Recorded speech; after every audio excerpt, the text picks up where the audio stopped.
menerapkan protokol kesehatan, sehingga ketika ditanya alasannya adalah karena tawakal, sehingga menyerahkan kepada Allah tanpa melakukan usaha untuk pencegahan. Nah, apakah ini tawakal yang benar atau bagaimanakah tawakal yang benar? Inilah yang kita sudah mulai bahas. Kita ulang sedikit untuk kemudian kita lanjutkan bahagian yang belum kita baca dari kitab ini. Pertama, tawakal secara bahasa itu maknanya, kalau kita buka kamus Arab, kita cari kata tawakkala yatawakkalu, maka dia memberi makna adalah istaslama yastaslimu. Artinya apa dalam bahasa Indonesia adalah berserah diri. Berserah diri. Ada juga penggunaannya wakkala yuwakkilu taukilan. Ya. Misalnya wakkala fulanun fulanan. Si fulan mewakilkan urusannya kepada si fulan. Itu artinya apa? Artinya adalah idza ajaza 'anil qiyami bi amri nafsihi aw wasaqa fihi bi an yaquma bi amrihi. Ketika seseorang tidak bisa mengerjakan sendiri urusannya, maka kemudian dia wakilkan kepada orang lain, atau dia yakini bahwa orang itu bisa melakukan pekerjaan yang dia tidak bisa lakukan. Ini namanya adalah mewakilkan. Ini secara bahasa. Kemudian secara istilah, di antara yang istilah dianggap lengkap adalah istilah yang disampaikan oleh Syekh Shalih Al-Utsaimin, bahwa tawakal itu adalah sidqul i'timadi 'ala Allah 'azza wa jalla fi jalbil manafi'i wa daf'il madar ma'a fi'lil asbab allati amarahu Allah biha. Tawakal adalah secara istilah keyakinan hati di dalam bersandar diri kepada Allah dalam hal ingin mendapatkan satu kebaikan atau menghindarkan satu kemudaratan dengan melakukan usaha-usaha sebagaimana diperintahkan oleh Allah. Maka hakikat tawakal kemudian dijelaskan, dia terdiri dari dua unsur. Unsur yang pertama adalah i'timadul qalbi 'ala Allah. Unsur yang kedua adalah al-akhdzu bil asbab. Unsur pertama adalah apa? Keyakinan hati dalam menyandarkan sesuatu kepada Allah, bahwa Allah lah yang kuasa untuk menyelesaikan urusan tersebut. Kemudian yang kedua adalah tetap melakukan usaha-usaha sebagaimana yang diperintahkan oleh Allah Subhanahu wa taala. Inilah yang menjadi hakikat daripada tawakal. Dia terdiri dari dua unsur. Pertama, keyakinan hati di dalam menyandarkan sesuatu kepada Allah, bahwa Allah lah yang kuasa memberikan manfaat, Allah lah yang kuasa menghindarkan satu mudarat. Tetapi yang kedua, tetap melakukan usaha untuk mendapatkan manfaat atau menghindarkan mudarat sesuai dengan yang diperintahkan. Maka kemarin juga kita sudah membaca bahwa Nabi sallallahu alaihi wasallam adalah tentu orang yang paling tinggi tawakalnya kepada Allah. Namun Nabi sallallahu alaihi wasallam dalam setiap urusannya juga selalu melakukan usaha untuk dapat memperoleh manfaat atau menghindarkan diri dari satu kemudaratan. Diberi contoh dalam kitab ini bagaimana Nabi SAW ketika perang Uhud menggunakan 2 lapis baju besi. 2 lapis baju besi. Artinya Nabi menggunakan 2 lapis baju besi sebagai usaha untuk melindungi dirinya dari serangan musuh. Dijelaskan juga Nabi SAW bagaimana menempuh strategi ketika keluar dari Gua Hira untuk hijrah ke Madinah dengan mengambil jalan yang tidak biasa diambil oleh orang yang menuju ke arah Madinah, yaitu mengambil jalan yang arahnya ke Yaman. Ini untuk mengecoh orang yang mencarinya. Artinya Nabi tetap melakukan usaha. Kemudian jamaah rahimakumullah, kita sudah baca satu hadis Nabi SAW riwayat Imam At-Tirmidzi dengan derajat ini hadis sahih. Rasulullah bersabda, "Lau annakum kuntum tatawakkaluna 'ala Allahi haqqa tawakkulihi la ruziqtum kama yurzaqu at-tayru taghdu khimasan wa taruhu bitanan." Kalau kalian sungguh bertawakal kepada Allah dengan tawakal yang sesungguhnya, maka sungguh kalian akan diberi rezeki seperti diberi rezeki kepada burung yang dia keluar dari tempatnya di waktu pagi dengan perut yang kosong, pulang di sore hari dengan perutnya yang sudah penuh dengan makanan. Hadis ini dipahami oleh para ulama bahwa burung untuk bisa kenyang dia tidak tinggal diam di sangkarnya atau di tempat dia, tetapi dia buat usaha dengan meninggalkan tempatnya lalu mencari rezeki. Dengan itulah kemudian dia pulang sudah kenyang. Maka orang yang bertawakal begitu juga, tidak hanya kemudian berdoa dan berserah diri, tapi tidak melakukan usaha untuk itu. Ini tidak tawakal yang sesungguhnya. Ini yang sudah kita baca yang lalu. Sekarang kita lanjut membaca yang ditulis dalam kitab ini. Al-farqu baina at-tawakkuli wat-tawakkuli. Perbedaan antara tawakal dengan tawakal. Ini dalam bahasa Arab istilahnya beda wazan ya. Tawakkala wazannya adalah tafa'ala. Tawakkala wazannya tafa'ala. Apa beda antara tawakkala dengan tawakala? Ini yang mau dijelaskan. Maka Syekh Shalih Al-Munajjid menulis, kama sabaqa fa inna at-tawakkula la budda fihi min ittikhadil asbabi. Sebagaimana sudah dijelaskan sebelum ini bahwa tawakal itu harus melakukan usaha, tidak cuman menyerahkan diri kepada Allah kemudian tidak melakukan usaha. Tapi tawakal tadi harus 2 unsur. Pertama, keyakinan hati menyandarkan sesuatu kepada Allah bahwa Allah lah yang kuasa, baik memberi manfaat atau menghindarkan dari satu mudarat.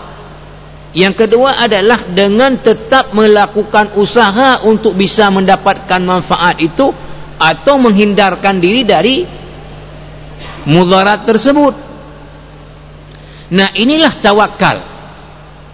Maka dilanjutkan, amma adamul akhzi bil asbab fahuwa tawakkulu wa huwa laysa min dinillahi fi syai'. Adapun meninggalkan melakukan usaha, ini namanya dalam bahasa Arab tawakal atau dalam bentuk masdar tawakul. Dan ini adalah bukan daripada ajaran Islam. Wa huwa laisa min dinillahi fi syai'. Jadi mohon maaf jamaah yang mulia, kalau ada orang yang tadi kita sebut, kenapa tidak menerapkan protokol kesehatan sebagai usaha pencegahan? Saya tawakal saja kepada Allah. Kalau kena, menurut Allah. Kalau enggak. Ini bukan tawakal, ini tawakal. Karena apa? Meninggalkan usaha untuk mencegah agar tidak terpapar, karena hanya menyerahkan urusan kepada Allah lalu mengabaikan usaha. Ini namanya tawakal, bukan tawakal. Dan ini adalah bukan daripada ajaran Islam. Orang yang hanya menyerahkan urusan kepada Allah lalu tidak melakukan usaha untuk itu. Wa kama yuqalu, ya, seperti masyhur dalam kata-kata nasihat mutiara ulama Arab, man taraka tawakkula qudiha fi tauhidihi wa man taraka al-asbaba qudiha fi aqlihi. Ada ungkapan, ini bukan hadis, ya, ini kata-kata mutiara. Siapa yang meninggalkan tawakal maka telah cacat tauhidnya, dan siapa-siapa yang meninggalkan usaha maka juga telah cacat pada akalnya. Dilanjutkan oleh Syekh Shalih Al-Munajjid, wa tawakkulu huwa ahadu asbabi dhu'fil ummati. Tawakal, bukan tawakal, ya. Tawakal adalah salah satu sebab kelemahan ini umat. Artinya kalau cara pemahaman tawakal umat ini adalah dengan hanya menyerahkan kepada Allah lalu tidak melakukan usaha, ini akan menyebabkan umat ini menjadi umat yang lemah. Datang misalnya musuh ingin menjajah negeri kita, ramai-ramai kita kemudian duduk dalam masjid berdoa menyerahkan, ya Allah, musuh mau datang serang kami, ya Allah. Tidak ada siapkan pasukan, tidak ada siapkan strategi, duduk saja. Maka akan terjadi apa? Akan menjadi umat yang lemah. Dengan mudah orang datang kemudian untuk mematahkan kita. Tetapi bagaimana seharusnya? Ya, kita berdoa kepada Allah bahwa kita mau diserang, mau dijajah. Kita adalah orang-orang yang lemah, tidak kuasa. Teknologi mereka canggih, senjata kita lemah, tapi kita ada yang kuasa, yaitu Rabb kita. Maka kita serahkan itu kepada Allah dengan menyusun strategi bagaimana mereka datang, dari mana kita serang, bagaimana mematahkan mereka. Tapi kalau hanya berdoa saja tidak buat apa-apa, ini akan menyebabkan umat ini menjadi umat yang lemah. Maka diberi contoh di sini, yajlisur rajulu fi baitihi yantaziru rizqahu. Kalau model tawakal ini, seseorang duduk di rumahnya menunggu rezeki. Kalau bahasa Acehnya atau istilah yang masyhur di kita, duduk di rumah kemudian berdoa bahasa Aceh, ya gani lompeng tabah huni. Enggak ada kerja. Ya gani lompeng tabah huni. Apa kemudian akan turun uang dari langit? Umar mengatakan, untuk mengoreksi juga pemahaman tawakal orang, innas sama la tumtiru zahaban wala fiddah. Langit itu enggak pernah menurunkan emas dan perak. Yang dia turunkan apa? Air hujan. Maka mari kita manfaatkan air hujan itu untuk kemudian menghasilkan hasil pertanian dan yang lain-lain dengan usaha memanfaatkan hujan yang turun. Karena langit tidak pernah menurunkan langsung cash dalam bentuk emas dan perak, itu enggak ada. Yang diturunkan hujan. Bagaimana kita manfaatkan hujan itu untuk kemaslahatan hidup kita? Inilah dia melakukan asbab namanya. Kemudian disebutkan lagi, jamaah rahimakumullah, wa huwa la yuharriku wa yaqulu ana mutawakkilun ala Allah. Dia enggak gerak apa-apa di rumah saja nunggu rezeki ya gani ya gani. Lalu dia katakan, saya tawakal saja kepada Allah. Kalau memang Allah mau beri rezeki ya datang, kalau enggak ya enggak. Ini bukan tawakal, ini namanya tawakal. Diberi contoh berikutnya, wa yantadhirun nasu an yansurahumullahu ala a'daihim wa lam yu'iddu lidzalika ilman wala 'uddah. Orang-orang menunggu pertolongan Allah terhadap musuh-musuh mereka, tetapi tidak ada menyiapkan apapun bekal dan strategi di dalam menghadapi musuh. Ini namanya tawakal. Diberi kemudian dalil untuk ini.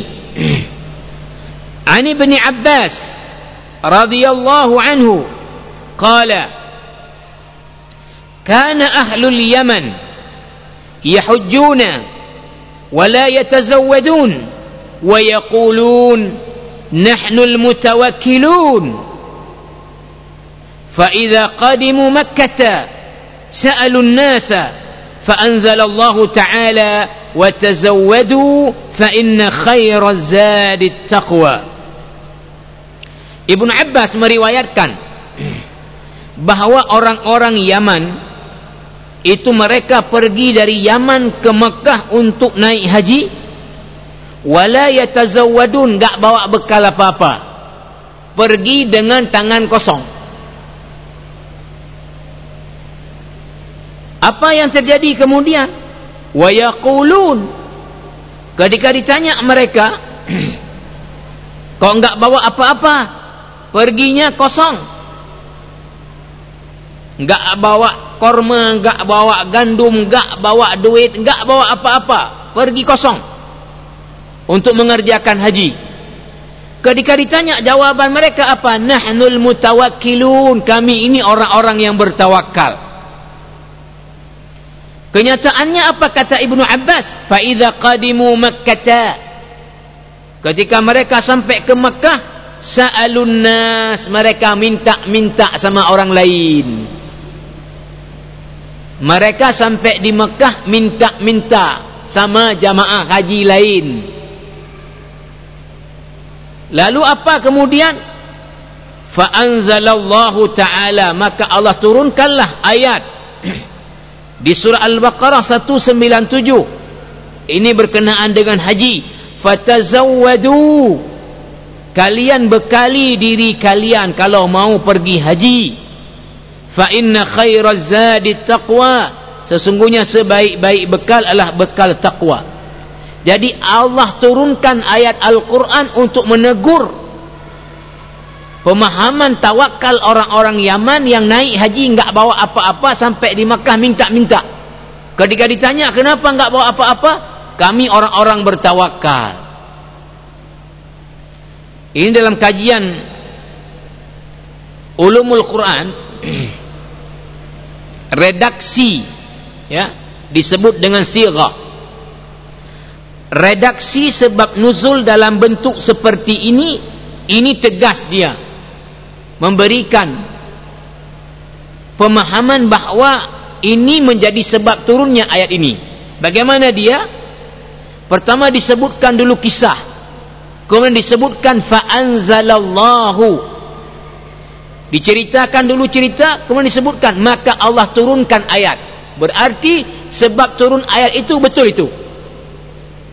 Berarti sebab turun ayat 197 adalah Allah menegur orang-orang Yaman yang pergi haji tidak bawa bekal apa-apa, sampai ke Mekah minta-minta sama orang lain. ketika ditanya, kami orang-orang bertawakal.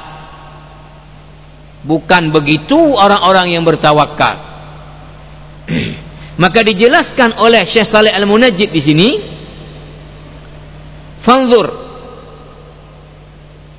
perhatikan, kaifa ankarallahu alaihim iddi'a'ahum at-tawakkul wa hum la yatazawwaduna bi syai'in mimma yu'inuhum ala umuri hajjihim.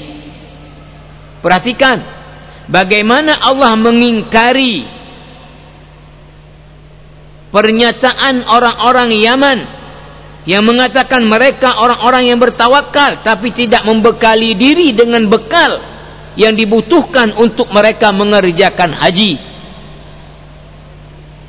Ini jamaah rahimakumullah. Jadi tidak melakukan usaha ini namanya bukan orang tawakal, tapi tawakal. Dilanjutkan lagi,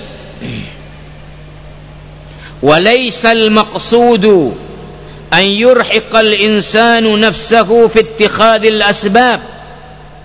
Tetapi juga dalam melakukan usaha tidak harus seseorang sampai kemudian membinasakan tubuhnya.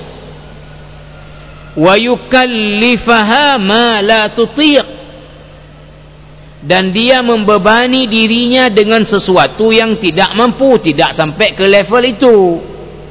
Bal yakfi ahyanan as-sabab al-yasir. Kadangkala usaha untuk itu bisa dilakukan dalam bentuk yang sederhana, yang penting tidak mengabaikan usaha. Walana fi qissati Maryam dalilun ala dhalika, dan bagi kita dalam kisah tentang Maryam, ibunya Nabi Isa alaihi salam, adalah dalil untuk ini. Bagaimana dia ceritanya? Haitsu amaraha Allah subhanahu wa ta'ala bihadzi al-jiz' liyatasaqata 'alayha at-tamar wa huzzi ilayki bijiz'in nakhlati tusaqit 'alayki rutaban janiyya. Surat Maryam ayat 25. Dalam surat Maryam ayat 25 Allah memerintahkan Maryam, kamu goyang pohon korma, maka akan jatuh buah korma dari pohonnya. Maksudnya bagaimana? Saya sudah membaca tafsir tentang ini dalam tafsir Al-Munir Syekh Wahbah Az-Zuhaili, bahwa Maryam berdasarkan ayat-ayat sebelum ini ketika sudah mengandung anaknya, maka kemudian dia menyendiri, menjauh daripada kaumnya. Untuk apa? Untuk menghindari cemoohan. Karena apa? Mengandung tanpa ada suami, maka ini akan menjadi fitnah, cemoohan dari orang ramai. Maka Maryam menjauh daripada orang ramai. Kemudian ketika Maryam dalam keadaan hamil di tempat yang jauh tadi, ketika sudah, tapi di sini kalau kita lihat di dalam penjelasan Syekh Saleh Al-Munajjid, ketika dalam keadaan hamil, tapi dalam tafsir Al-Munir disebutkan ketika Maryam akan melahirkan anaknya, Maryam gelisah karena air enggak ada, makanan enggak ada. Maka kemudian apa yang Allah jadikan untuk sumber air tadi? Ada sungai kecil yang Allah jadikan. Kemudian untuk makanannya apa? Allah perintahkan Maryam ini untuk menggoyang pohon korma, dan akan jatuh buah korma yang muda, kemudian itulah yang akan menjadi makanannya. Maka Allah sebutkan dalam surat Maryam ayat 25, wa huzzi ilaiki bijiz'in nakhlah, kamu goyang pokok korma. Untuk apa? Tusaqit alaiki rutaban janiyya, pasti buah korma itu akan jatuh. Lihat di sini apa yang penting kita ambil pelajarannya. Kata Syekh Shalih Al-Munajjid, wa qad yatasa'al al-ba'dhu fayaqul, kadang ada yang bertanya. Apa yang ditanyakan? Kaifa li hadhihi al-mar'ati al-hamili ad-dha'ifati an tahudza nakhlatan qawiyatan rasikhatan liyatasaqata 'alayha ar-ratab. Apa pertanyaan? Kadangkala ada yang bertanya, bagaimana seorang perempuan yang hamil, lemah, menggoyang satu pokok korma yang kokoh?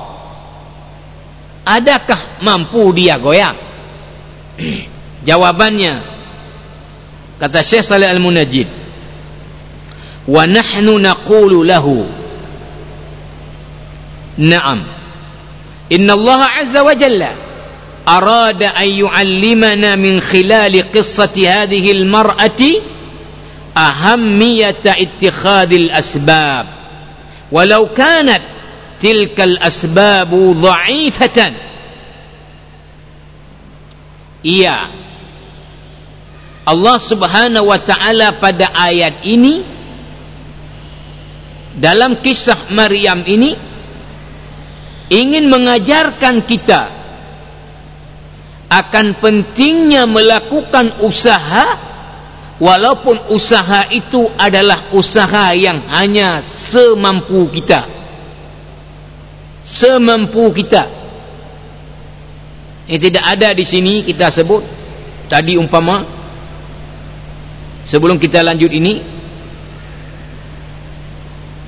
datang musuh dari negara lain dengan teknologi persenjataannya sangat hebat, menyerang kita, maka sudah pastilah kalau secara teknologi senjata enggak ada apa-apanya kita. Tetapi kita, menurut teknologi yang kita punya, tenaga yang kita punya, kemampuan militer yang kita punya, kita kerahkan sesuai dengan kemampuan yang kita punya.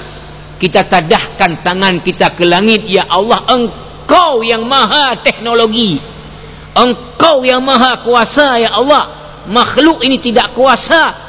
Kami menyerahkan ini kepadamu dengan melakukan segenap kemampuan kami mempertahankan tanah air kami.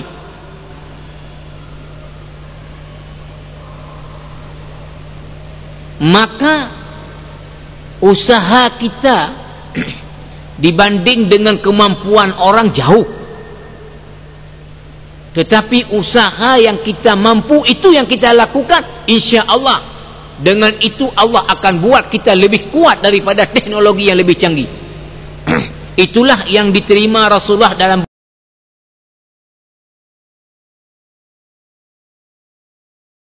berbagai perang. Kita tahu bagaimana perang Badar, 300 lawan 1000. Tapi dengan usaha mengatur strategi perang, menadahkan tangan ke langit, menyerahkan kepada Allah, kam min fi'atin qalilatin ghalabat fi'atan katsirah. Berapa banyak pasukan yang jumlah amat sedikit mengalahkan pasukan yang lebih banyak jumlahnya, tapi tidak mengabaikan asbab. Nah, inilah contohnya Maryam. Maryam ini secara tenaga enggak ada dia orang hamil lemah disuruh goyang pohon korma. Wanita saja enggak hamil suruh goyang pohon korma. mungkin enggak goyang pohon kormanya. Tapi Allah ingin mengajarkan kita, kamu punya kemampuan apa dalam usaha? Buat menurut kemampuanmu. Habis itu doa, kami yang kuasa. Bukan tenagamu itu yang kuasa, kami yang kuasa. Apa yang terjadi kemudian? Fa inna hadhihi al-mar'ata as-salihata lam yakul laha hilah fi dhalika al-waqt illa hadha al-'amal ad-dha'if. Walakin lamma tawakkalat 'ala Allah haqqa tawakkulihi wa 'amilat bis-sababi ad-dha'ifi a'taha Allahu ma aradathu wa analaha iyyahu. Nah, wanita salihah Maryam ini dengan upayanya yang lemah, dan itulah yang mampu dia lakukan, lalu dengan tawakal yang sesungguhnya, walaupun dengan sebab yang lemah, Allah berikan kemudian apa yang dia inginkan. Pohon korma tadi menjatuhkan buahnya untuk dia makan. Maka jamaah rahimakumullah, laqad kana minal mumkin an yusqita Allahu at-tamar bila sababin, walakin lamma kana as-sababu sunnatan kauniyatan amaraha bihazzil jiz'. Dalam kemampuan Allah tentunya untuk menjatuhkan buah korma dari pohonnya tanpa harus digoyang oleh Maryam. Tetapi Allah ingin mengajarkan di sini kepada kita untuk tetap melakukan usaha dalam kemampuan kita. Kayak tadi hitung-hitungan teknologi alutsista, hitung-hitungan teknologi dan strategi perang, enggak ada apa-apanya kita menghadapi mereka. Tetapi dengan apa yang kita punya kita kerahkan, kemudian kita serahkan kepada Allah yang Maha Kuasa, maka akan mampu mengalahkan teknologi yang dahsyat. Dan ini kita sudah melihat bukti-bukti ini. Bagaimana dulu Rusia, sehingga banyak dulu ada buku-buku yang keluar tentang keajaiban perang Afghanistan. Bagaimana batu dilempar dengan niat untuk menghancurkan tank, batu itu kemudian menghancurkan tank, padahal batu kosong, dilempar sebagai granat, meledak tank Rusia. Afghanistan negara miskin, kecil. Rusia masa itu masih Uni Soviet, belum terpecahkan, salah satu kekuatan besar dunia selain Amerika dengan Uni Eropa, sehingga disebut dengan blok barat dan blok timur. Menyerang negara miskin, tak punya senjata apapun, dengan jumlah rakyat tidak banyak, angkat kaki Soviet dari Afghanistan. Yang hitung-hitungannya enggak ada berapa lama sudah habis Afghanistan itu menggunakan teknologi senjatanya Soviet. Tetapi tentu kita sebut tadi, para mujahidun Afghanistan dengan upaya yang mereka punya itu mereka kerahkan, kemudian mereka tawakal kepada Allah. Dengan itu mampu mengalahkan teknologi hebat. Dalam kuasa Allah tadi menjatuhkan buah korma kepada Maryam, tidak perlu dia goyang. Tapi Allah ingin mengajarkan kita untuk tetap melakukan usaha menurut kemampuan kita. Allah akan beri kepada kita hasil. Walaupun upaya kita lemah, tapi itulah memang yang mampu kita. Seperti Maryam, dia mampu apa goyang korma orang hamil, tapi dia goyang juga. Dengan itu tadi kormanya kemudian jadi jatuh. Ini jamaah rahimakumullah.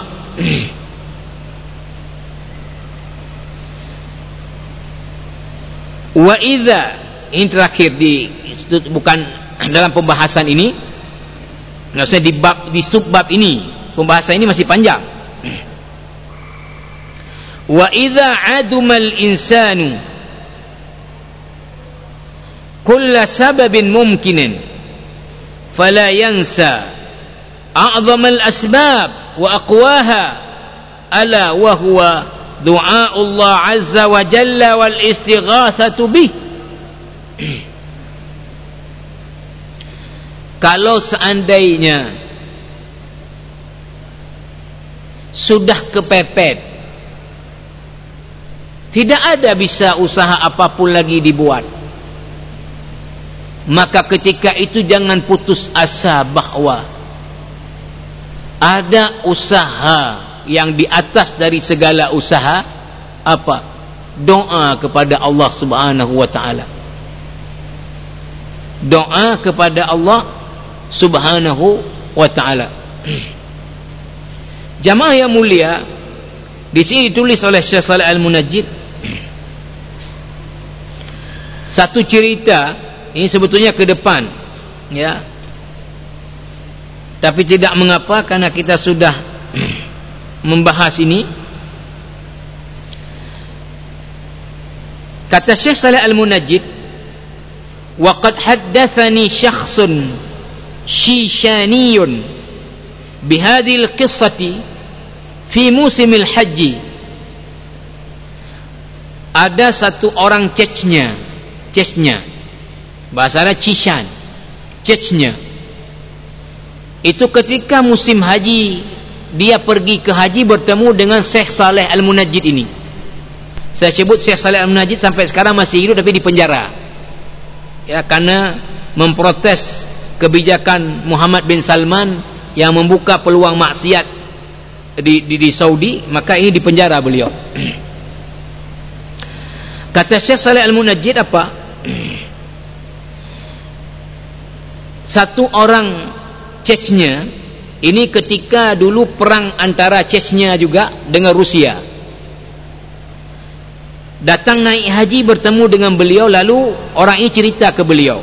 Apa ceritanya?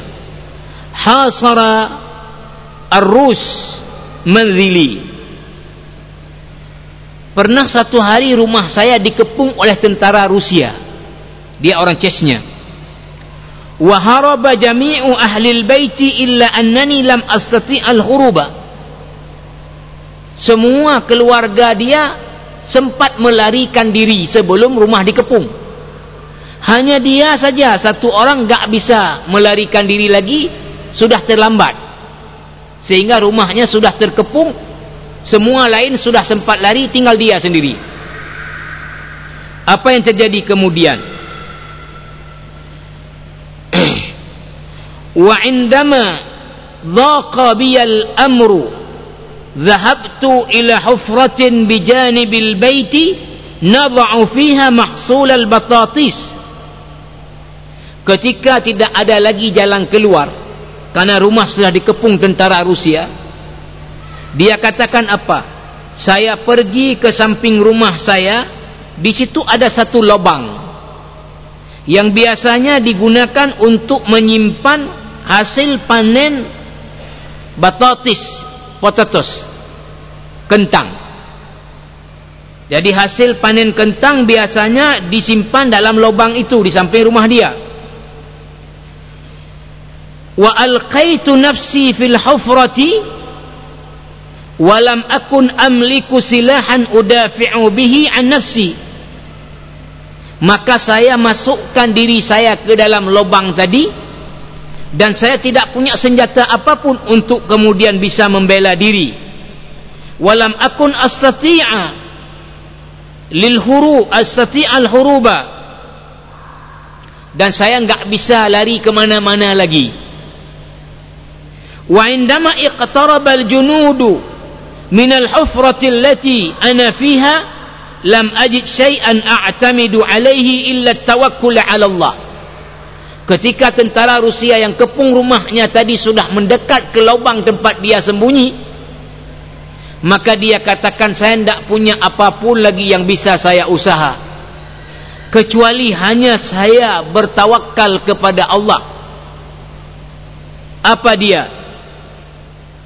Wa kuntu aqra' hadhil ayah, lalu saya baca ayat, wa ja'alna min baini aydihim sadda wa min khalfihim sadda fa aghshaynahum fahum la yubsirun, di surat Yasin ayat 9. Kami jadikan di hadapan mereka penghalang, begitu juga di belakang mereka penghalang, sehingga mereka tidak bisa melihat.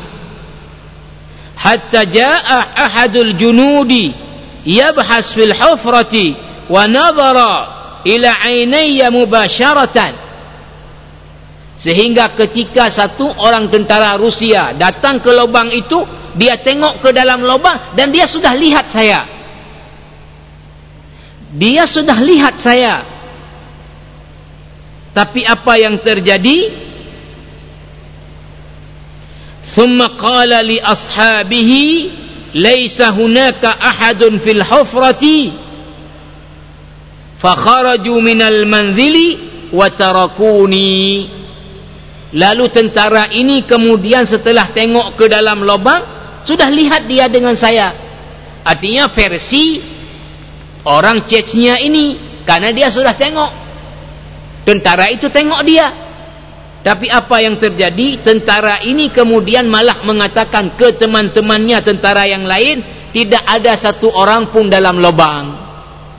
Maka akhirnya tentara Rusia ini pergi meninggalkan rumah itu dan tidak melihat dia dalam lubang, padahal sudah lihat dengan mata dia tadi. Ini kisah nyata pada perang Chechnya. Artinya tadi yang disampaikan apa? Bahwa ketika kita sudah tidak ada jalan keluar lagi, apa yang bisa kita buat? Sudah mentok. Jangan putus asa. Jangan lupa bahwa kita masih punya usaha lain. Apa itu? Doa kepada Allah Subhanahu wa taala yang Maha Kuasa. Maka tadi orang Chechnya ini, usaha yang bisa dia lakukan sudah dia lakukan. Apa? Masuk ke dalam lubang. Tetapi rumahnya sudah dikepung semua. Pasti semua lubang akan dicari. Dia tidak bisa buat apapun lagi kecuali kemudian dia berdoa dengan membaca ayat tadi. Wa ja'alna min baini aydihim sadda wa min khalfihim sadda fa aghshaynahum fahum la yubsirun. Maka tentara Rusia tadi sudah tengok ke dalam lubang, sudah lihat dia, enggak nampak, tapi Allah tutup penglihatan dia. Dengan itu kemudian dia bisa selamat, yang logikanya enggak ada lagi keselamatan dia. Ini jamaah rahimakumullah, di antara juga poin penting. InsyaAllah masih ada beberapa lagi kajian kita di dalam kitab ini terkait dengan masalah tawakal. Karena waktu kita yang sudah terbatas, kita akhiri, semoga ada manfaatnya. Subhanakallahumma wa bihamdika asyhadu an la ilaha illa anta astaghfiruka wa atubu ilaik. Wassalamualaikum warahmatullahi wabarakatuh.